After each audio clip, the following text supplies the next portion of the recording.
வணக்கம், வணக்கம், வணக்கம், வணக்கம் நண்பர்களே. அதாவது திமுகவுல பார்த்தீங்கன்னா, இருக்கின்ற அந்த அமைச்சர்கள் பார்த்தீங்கன்னா, ஒவ்வொருத்தரா பார்த்தீங்கன்னா, இப்ப அமலாக்கத்துறையால் கைது செய்யப்பட்டு வந்துட்டுருக்கிறாங்க. ஏன்? எதற்காக? என்ன காரணம்? அப்படின்றத இந்த வீடியோல தெளிவா பார்க்க இருக்கிறோம். நம்ம சேனலுக்கு நீங்க புதுசா இருந்தீங்கன்னா, ஒரே ஒரு சப்ஸ்கிரைப் பண்ணி பெல் ஐகான கிளிக் பண்ணி வச்சுக்கோங்க. வாங்க என்ன தகவல் இருக்குன்றத பார்க்கலாம்.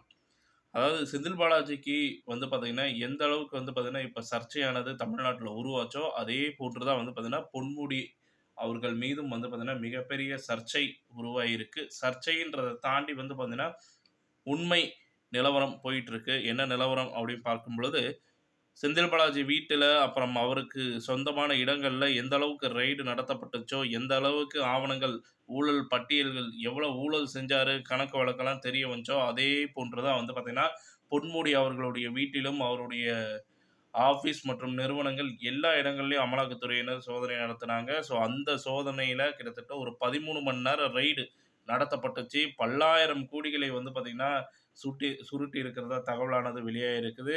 விடாமல் துரத்தும் அமலாக்கத்துறை பதுங்கி, பதுங்கி, பதுங்கி திரியும் அமைச்சர்கள் அப்படின்ற மாரி பார்த்தீங்கன்னா, பல விமர்சனங்கள் எழுந்துட்டு இருக்கு.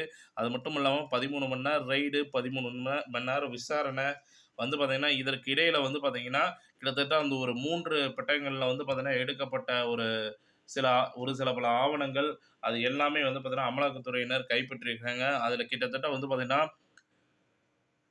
49,00,000 பார்த்தீங்கன்னா, வீட்ல இருந்து பணமா கைப்பற்றியிருக்காங்க. அது மட்டும் இல்லாமல், அ பல லட்சம் டாலர்ஸ் பல லட்சம் டாலர்ஸ் பார்த்தீங்கன்னா, கைப்பற்றுகிறது. $35,00,000 பார்த்தீங்கன்னா, கைப்பற்றியிருக்காங்க. அது மட்டும் இல்லாம இன்வெஸ்ட்மென்ட் அதாவது ஒரு நிறுவனம் பார்த்தீங்கன்னா, கிட்டத்தட்ட ஒரு 41,00,000க்கு வாங்கி கிட்டத்தட்ட 100,00,00,000க்கு பார்த்தீங்கன்னா, விற்றிருக்காரு. ஸோ, அதற்கான ஆவணங்கள் பார்த்தீங்கன்னா, சரிவர இல்ல.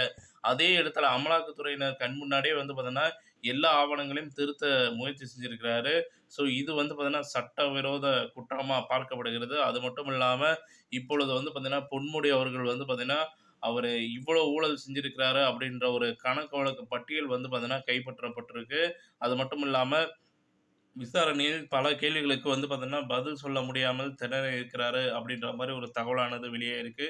இதற்கிடையில செந்தில் பாலாஜி அவர்கள் புழல் சிறையில இருக்கிறாரு.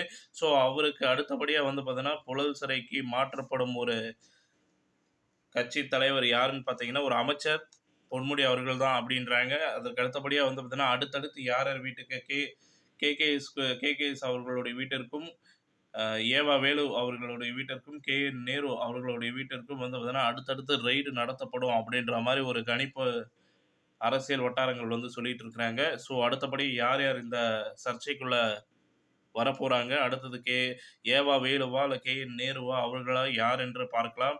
அடுத்ததா பார்த்தீங்கன்னா, இந்த தகவல் உங்களுக்கு பிடிச்சிருந்தா நம்ம வீடியோவ லைக் பண்ணுங்க, ஷேர் பண்ணுங்க. மறக்காம சேனல சப்ஸ்கிரைப் பண்ணி பெல் ஐகான கிளிக் பண்ணி வச்சுக்கோங்க. நன்றி, வணக்கம்.